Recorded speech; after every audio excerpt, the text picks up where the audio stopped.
Welcome to Forbes Newsroom. Joining me now is Zach Everson, a staff writer here at Forbes. Zach, per usual, it's always a pleasure to have you join me. Always a pleasure to join, Brittany. Thanks for having me. Of course, you report that the Republicans, who now control the House in the 118th Congress, are moving to undercut the Office of Congressional Ethics. Can you give us a sense of the new rules they're proposing? Sure. And if you look at them, they are very innocent sounding. For starters, they're looking to enforce term limits that are on the books but haven't been enforced since, I think it was the 113th Congress. And they're also looking to require the Office of Congressional Ethics to hire its staffers within 30 days, which doesn't sound too onerous. Now, the problem with those, at least for watchdogs and Democrats, is that the term limits would kick off 3 Democratic members of the board. So it would give Republicans control of the Office of Congressional Ethics board. They would have a 4-to-1 margin there. And it's going to be very difficult to hire 3 more board members within 30 days, which ties into the second part, in that the office is likely to be short-staffed for the entire term because they need to get at least 4 members of the board to agree to hire somebody. It has to be done within 30 days, and the board's not at full strength. So it really is artfully written to just gut the office. Yeah, definitely to the unbeknownst eye, that doesn't sound too bad, but that doesn't really sound ethical how you're describing it. So why would this be a top priority for the GOP? It's an excellent question. And, I've reached out to Leader McCarthy's office, who put forward the rules, but they have not responded. They've apparently been busy with something else this week. It is a longstanding gripe of the Republican Party, though. They tried to do away with it in 2017. In fact, they did, but then there was so much outrage from voters, and even the ethically minded president at the time, Donald Trump, criticized the move. So they went ahead and reinstated the office. So I don't know exactly why. It's looking at their history, it's a pretty decent mix of Republicans and Democrats. It's not targeting one party or the other. I mean, heck, the most recent investigation they announced was into Alexandria Ocasio-Cortez. So here you have the Republicans looking to gut the office that just investigated AOC.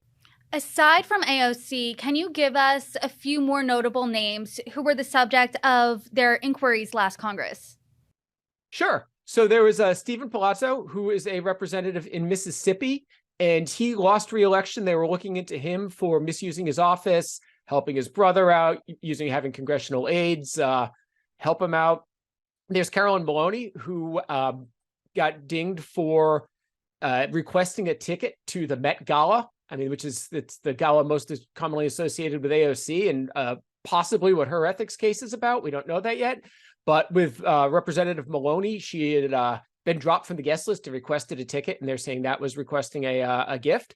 Marie Newman famously promised federal employment to a primary opponent. She lost her case for re-election.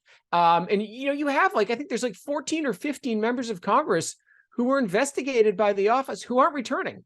And, while the office itself when the office investigates, it forwards it on to the House Committee on Ethics. The office itself has no ability to sanction members, passes it on to the committee, and the committee generally doesn't do much. That said, a lot of these people who get dinged and the information from the office goes public, they lose primaries or they don't come back. And I think that's a major issue that we're going to see, if the office does in fact get gutted in this Congress. What are the usual consequences these lawmakers have faced? Well, I mean, you get the extremes. It's often having to repay money that's owed. Any ill-gotten gains they can repay. The largest one was in 2002. It led to the expulsion of Jim Traficant, who was the famous Ohio Democrat who had a gorgeous toupee and would give his 1-minute speeches saying, beam me up, Scotty. He ended up in jail, and they did vote to expel him. So they can really range, but most of the time there hasn't been much of a sanction. And in fact, that's one of the other big issues here, is that investigations by the Office of Congressional Ethics, which again is the independent, nonpartisan group, those investigations almost always become public. Whereas if the House Committee on Ethics, which is made up of an equal number of Democratic lawmakers, watches the investigation, we may never know what happens. And sometimes even when the office forwards its case to the panel, it just gets buried. But at least by the office doing it, we do know that an investigation took place and we'll typically find out what the topic is as well. So at least voters can make an informed decision. Aside from the one former lawmaker going to jail, it sounds like these consequences are usually just a slap on the wrist. So what are the ethical implications of this office being gutted? Well, I think it would embolden lawmakers. And all of a sudden, the only people with authority to investigate them are going to be their fellow lawmakers who don't have much of a history of wanting to enforce these rules at all. They also know there's no guarantee that the information will be public. So that, it's taking away the negative sanctions here. And it really could be a big problem going forward. And again, this is something that impacts Republicans and Democrats equally. Can you take a step back here and give us the history of this office? When did it start? Why did it start? That type of thing. Sure. So it was created about 10 years ago. Actually, let me backtrack. It was created in about 2008, and it was Democrats who led the charge, but it typically got some bipartisan support there.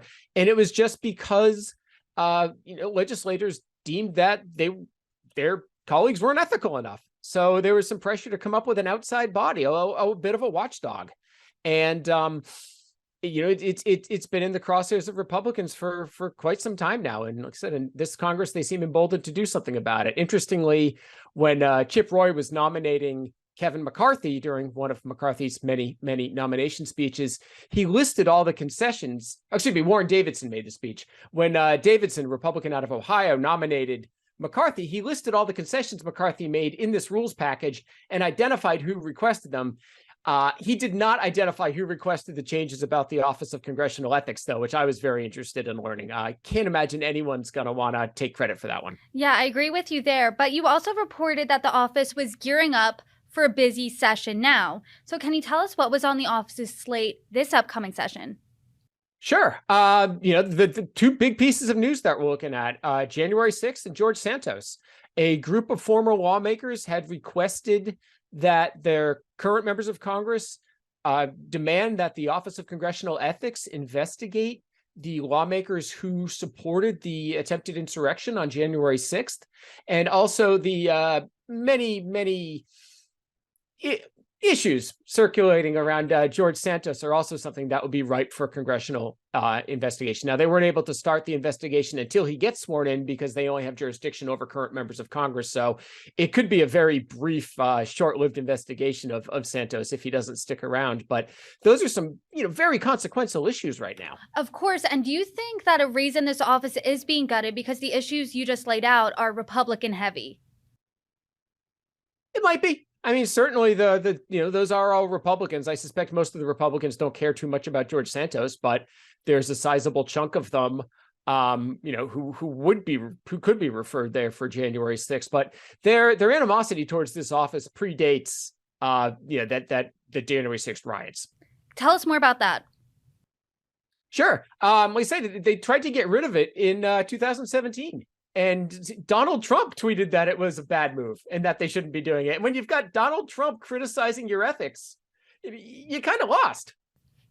And is it common when there is a party change overall for the House to change their rules? Yeah, they will redo the rules.